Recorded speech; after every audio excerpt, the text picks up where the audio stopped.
Welcome to this tutorial. Today we're going to look at tools. This is part 2 of the video. A few days back I uploaded tools part 1.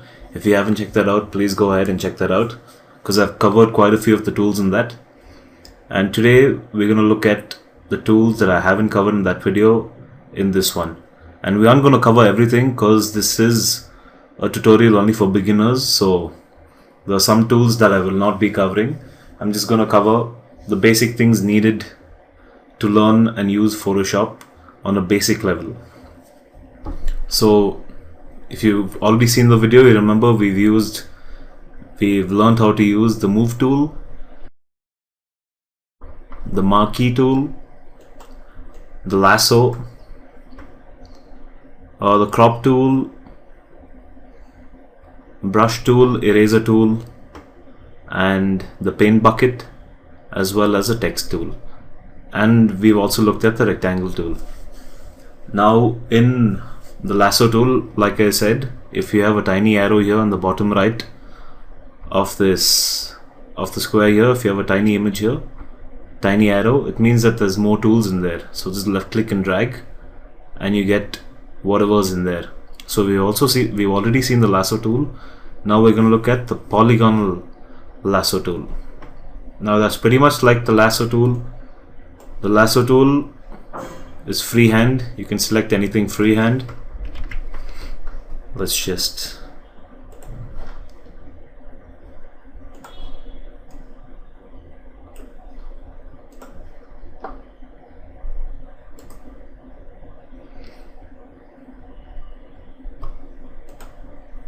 Alright, so I just made another layer. In the lasso tool, you can select stuff freehand and you can edit that image, or you can delete that part or anything you want. With the polygonal lasso tool, what you can do is you can only select in straight lines. See, no matter where I take the mouse, it's going to join it with a straight line. So that's the difference between the lasso tool and the polygonal lasso. The polygonal lasso only allows you to join with straight lines.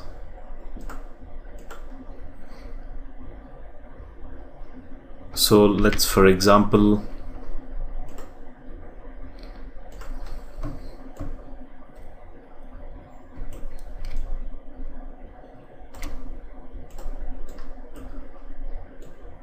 alright, let's say we have that. I'm going to rasterize this layer.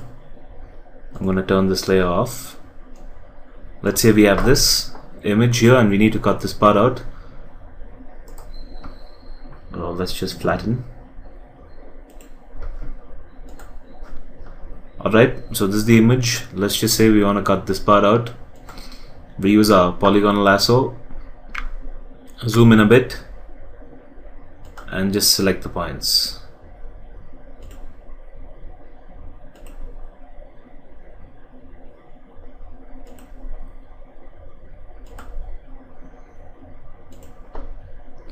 That's it. You can see it's already been selected.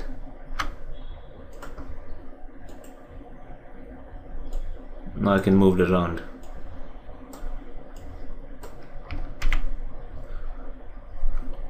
Or select the marquee tool. Once you've already made the selection, right click and say layer via copy. It makes another layer, but it also keeps the image below. Or right click and say layer via cut, where it cuts the image, that part of the image, and puts it on another layer. So that's in a polygonal lasso. And the magnetic lasso, again, let's just flatten this image. You can remember I told you about flattening. It's where you get rid of all layers and combine everything into one. So the magnetic lasso right now attaches itself on any edge it can find. So you can see right now I'm going around this image, and since there's a proper difference between the white background and the black foreground, it's selecting everything properly except that one corner So here you can see it didn't actually select it properly. This tool is not even actually used that much. So now again, you can say right click, layer via copy, layer via cut, and the shortcut for that is Control and J. You can see it's only there. So the magnetic lasso, your lasso tool is freehand. Polygon lasso is, it keeps giving you straight lines, and your magnetic lasso holds on to the closest edge it finds. Now just look, if I move out here, it just starts catching whatever it thinks is there. So it's not actually that great.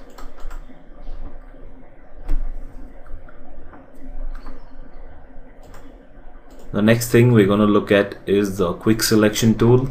Now again, we're going to flatten this image. What this quick selection tool does is, just say you want to select this area and you have a proper contrast between the background and the foreground. Just select that part and move over it. And you can see it's already been selected. I'm going to deselect. I click outside and it starts selecting your background. Selected everything. Then you can right click, say select inverse, and it selects only this. And just press Ctrl J and you can see what has been selected. Flatten again. This is your magic wand, where basically I'm just going to select here. You can see it selected all the white parts of the image. If you go on to select and say deselect and click here, it's going to click on only that. Now for this, I will show you another image. There's an image I got from the site called pexels.com. They give you free images that you can use for your work, so check it out. So I'm on the magic wand tool, and let's just say I want this model here to be on another layer. So I select the white part. You can see everything, all the white has been selected. Zoom in here and select that as well. Right click, say select inverse, and Control and J. And here you can see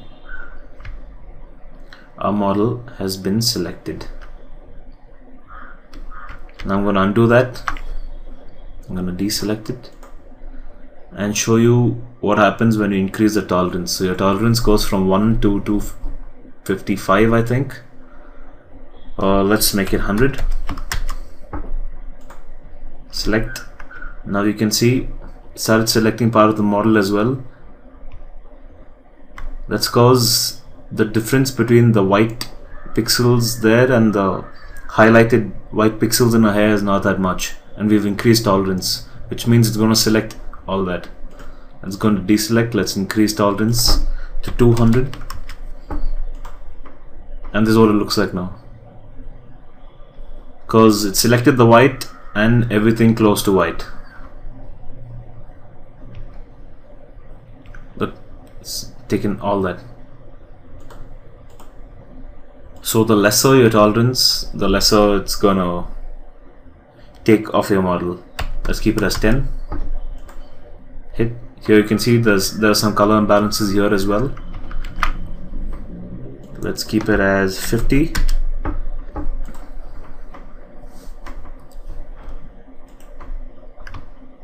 So 50 is about right, but you can still see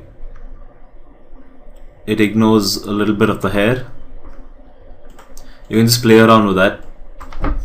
Go to 30 and select 30 is better. Control J. Whoops, I'm sorry. Right click, select inverse, and then Control J. Because when we selected the white, we selected only the white, so that's why that happened. Okay, So that's it for your magic wand and quick selection.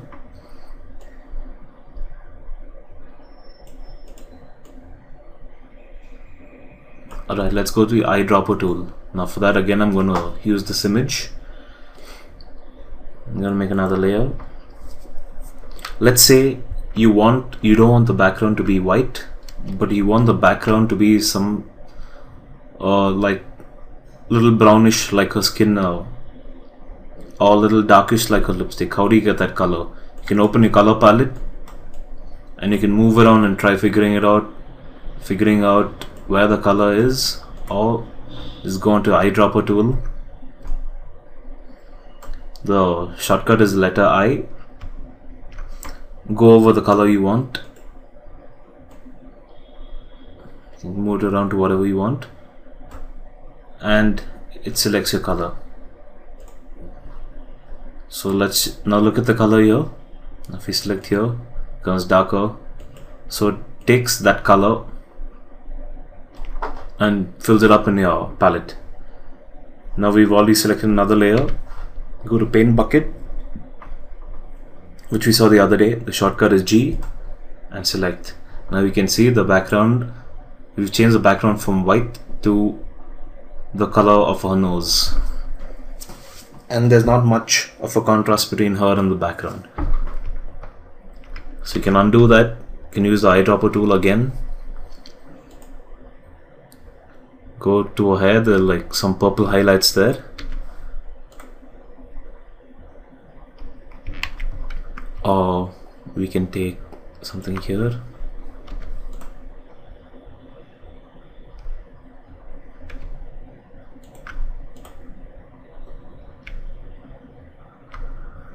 So that's how the eyedropper tool works. Now we're going to look at the spot healing tool. For that, I'm going to open up another image. This image is, I just downloaded online. It's with blemishes on the skin. Now I select the spot healing tool. The shortcut is J. And what I do, I just select. Here you can see the skin blemish. Let's zoom in a bit. I'm just going to paint over it, and it's done. Photoshop, what it does is it fills that area with the surrounding pixels. So that's simple. So with this tool right here, you've just learned how to remove skin blemishes. Just remove your spot healing tool and paint over that area, and it's done. Next you have the healing brush tool. Let's see what that does. The healing brush, or you need to give it a source. Like a spot healing, it directly looks around that spot, but the healing brush, you keep your Alt key down, select, and what it does is takes the pixels from there and moves it there. Now here you can see, okay, I'm just going to go a blemish. I'm going to alt click here, and you can see it's going to add that blemish everywhere else. So that's how it works. So you remember, you got to alt click and select, and that's it. So the shortcut is J for everything, but if you're on the spot healing brush tool, then you can't press J and go onto the healing brush tool. You'll have to go here, left click, drag, and move on to the healing brush tool. Then you have the patch tool. Patch tool, what you do is you draw a patch out, drag it, and drop it somewhere else, and it brings those pixels here. So it's basically like the healing brush tool, but you're manually doing it.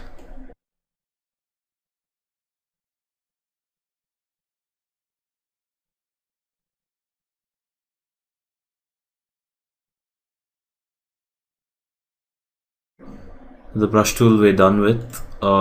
Next is the clone stamp tool. The shortcut for that is the letter S. Now you can use this tool as well to remove blemishes on your face, and if you remember, I told you to increase and decrease the size of the brush. It's your bracket keys. So I'm going to alt click and brush, alt click. So it's like your healing brush tool, except your healing brush tool, once you all click here, if you all click here and move here, that brings you only these pixels.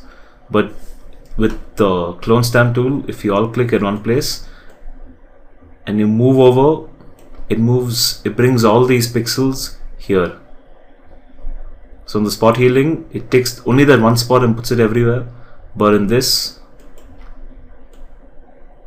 wherever you move, it moves in the same distance, same direction, and moves those pixels in.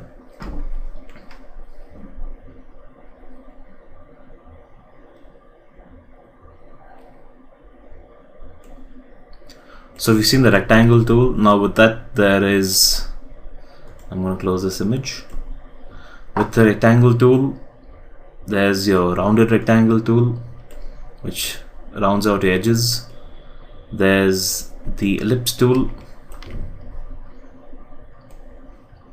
There's the polygonal tool.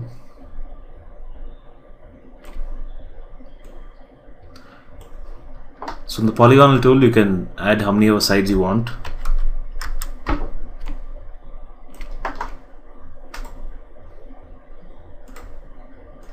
Let's make it 8.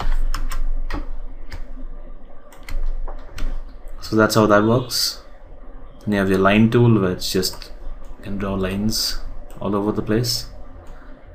And you have your custom shape tool. Now you select your custom shape tool. So for all this, the shortcut is U, but you'll have to keep moving to everything you want. Right click with the custom shape tool and it gives you all these custom shapes. Makes it easier, like your copyright mark, your registered mark, trademark, all that is there.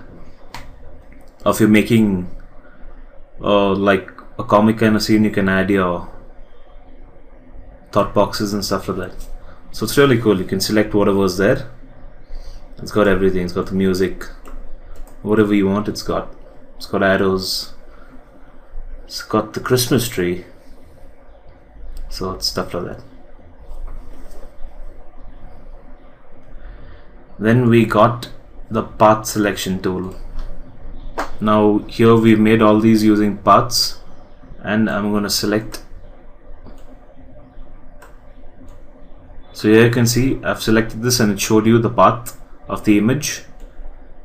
Now, so the shortcut is A, and I'm going to go on direct selection tool.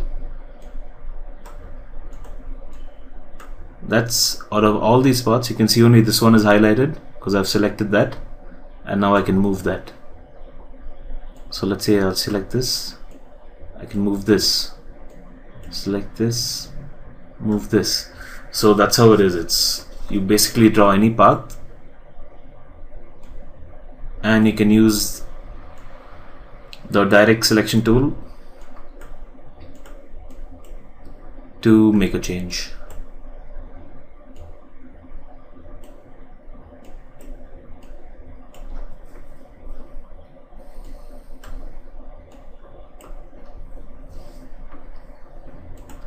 Then at the end here we have our zoom tool.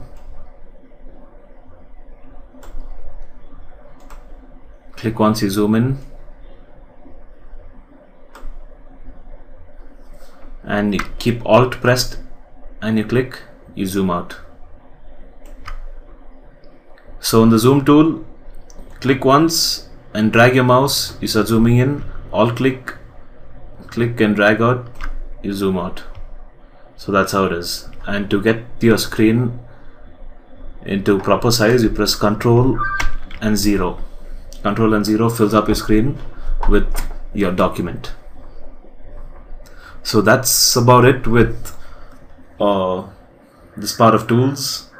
I think I'm going to make one next with only the pen tool, because that takes quite a bit of time and that's one of the most powerful tools in Photoshop. It's the pen tool. So that video will be in the third part and it'll be only the pen tool. So I'm done with this video right now. Thank you for watching. Hope you enjoyed, and subscribe and like for more.